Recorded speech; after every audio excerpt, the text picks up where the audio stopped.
আপনারা কিন্তু প্রথম আলোর মতো শর্ট খায়েন না। এখন সময় টিভি এখানেই আছে।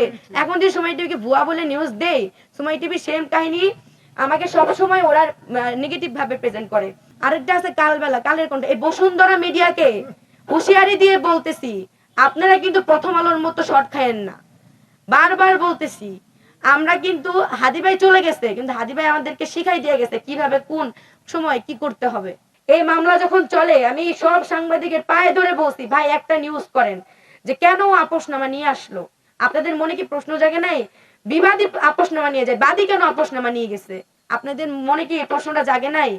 কেন আপনারা এখন আসছেন? আগে কেন আসেন না? 11 দিন যখন জেলে ছিলাম কোন সাংবাদিক কেন নিউজ করে নাই যে তাহারিমা কেন 11 দিন ধরে জেলে? কেন এই প্রশ্নটা করে নাই? কিছু তথাকথিত সাংবাদিক আছে যারা আমার বয়স জানাও নিউজ করে যে আসলে জুলাই যোদ্ধা তাহারিমার বয়স কত। তারা নিউজ করে যে আমি নাকি সময় টিভির মতো এত বড় একটা চ্যানেল কিভাবে নিউজ করলো যে আমি এই দুর্জয়কে হানি ট্র্যাপ করে ওখানে নিয়ে গিয়ে ওকে ওর থেকে টাকা নিয়ে ওকে রাস্তায় ছেড়ে দিয়েছি চৌরাস্তায় ছেড়ে দিয়ে আসছি। সময় টিভির মতো এরকম। এখন সময় টিভি এখানেই আছে। এখন যে সময় টিভিকে ভুয়া বলে নিউজ দেয়, সময় টিভি সেম কাহিনী আমাকে সব সময় ওরা নেগেটিভ ভাবে প্রেজেন্ট করে। ওনারা এইভাবে প্রেজেন্ট করছে, সকালে রিমান্ড, দুপুরে জামিন, সন্ধ্যায় মুক্তি। এটা কেমন কথা? কেমন কেমন ভাবে এত বড় চ্যানেল গুলা এই সব নিউজ করতে পারে? ইউটিউবের কথা বাদ দিলাম। আরেকটা আছে কালবেলা, কালের কণ্ঠ। এই বসুন্ধরা মিডিয়াকে হুঁশিয়ারি দিয়ে বলতেছি, আপনারা কিন্তু প্রথম আলোর মতো শর্ট খায়েন না। বারবার বলতেছি, আমরা কিন্তু হাদি ভাই চলে গেছে, কিন্তু হাদি ভাই আমাদেরকে শিখাই দিয়ে গেছে কিভাবে কোন সময় কি করতে হবে। আপনারা দয়া করে, এতটুকু আপনাদের কাছে রিকোয়েস্ট, আপনারা ভালো হয়ে যান, নয়তোবা আপনাদের উপর আমার স্টুডেন্ট বা আমাদের যে ক্ষোভটা সেটা প্রকাশ হয়ে যাবে অতি শীঘ্রই। আমাদের আসলে জেলে নেওয়ার ব্যাপারটা, আরেকটা কথা, আমার সাথে জেলে আরেকটা মেয়ে ছিল, সে হচ্ছে জগন্নাথ ইউনিভার্সিটির স্টুডেন্ট, তানজিলা তাবাসসুম, অর্থনীতি নিয়ে পড়তেছে সেকেন্ড ইয়ারে।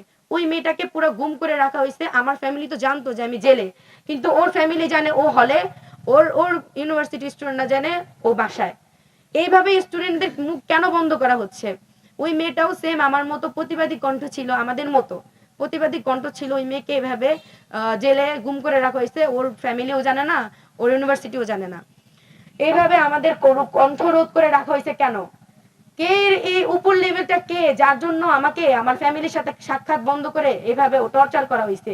এই উপর লেভেলটা কে, যাকে তদন্ত রিপোর্ট ছাড়া কিভাবে মামলা লেখানো হয়, তদন্ত রিপোর্ট ছাড়া কিভাবে রিমান্ড দেওয়া হয়, 17 বছর হয়েও কেন রিমান্ড খাইতে হয়? এই প্রশ্নগুলো আমার থাকবে এই সরকারের কাছে। আর আর আরেকটাই কথা বলবো, আমার সহযোদ্ধা ভাইরা যথেষ্ট করছেন, তার ভিতর অন্যতম ছিল অপু ভাই, তারপর রাশেদ ভাই, আরো আরো অনেকেই ছিলেন যাদের নাম হয়তো বা আমি মানে মনে পড়তেছে না।